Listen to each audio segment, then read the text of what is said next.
Trending, Kim at Darren nangabog sa dance floor. Up Dance Challenge, pinabongga.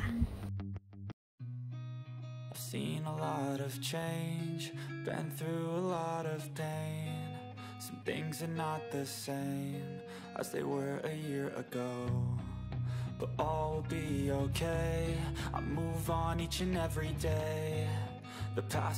Trending at viral ang performance ng mag-besties na sina Kim Chiu at Darren Espanto ng kantang Up sa ASAP.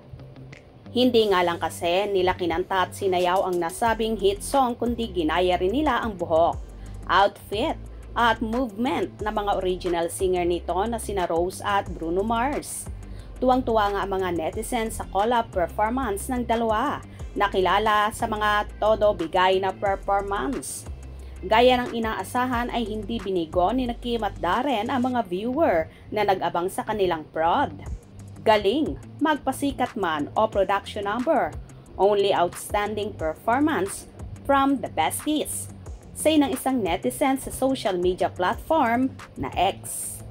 Post naman ng isang Kim Pao fan, nakaka-good vibes, parang back-to-back concert ang mag-besties. Instant hit nga ang song na Up sa buong mundo kaya marami ang kumakasa sa Up Dance Challenge, celebrity man o hindi. Pero ayon nga sa isang international fan ng K-pop idol na si Rose, ang live performance na Kim at Darren ang isa raw sa pinakabongga. Ang viral song na Up ay pinaigsing term para sa salitang apartment. Hango ang nasabing kanta sa South Korean drinking game na Appy 2. Bongga bells!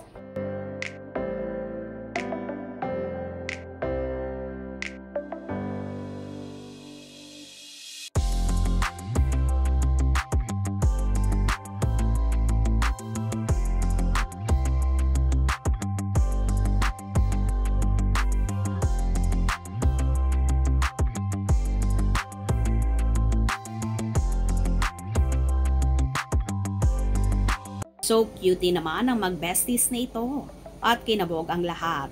Bagay na bagay nga ang mga aurahan at outfit ni Kim at Darren sa dance hit na yon at nabigyan naman nila ng hustisya ang kanilang naging performances.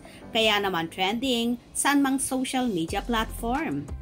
Nakakatuwa lang talaga ang mag-besties at palaging may pasabog, nakakaiba.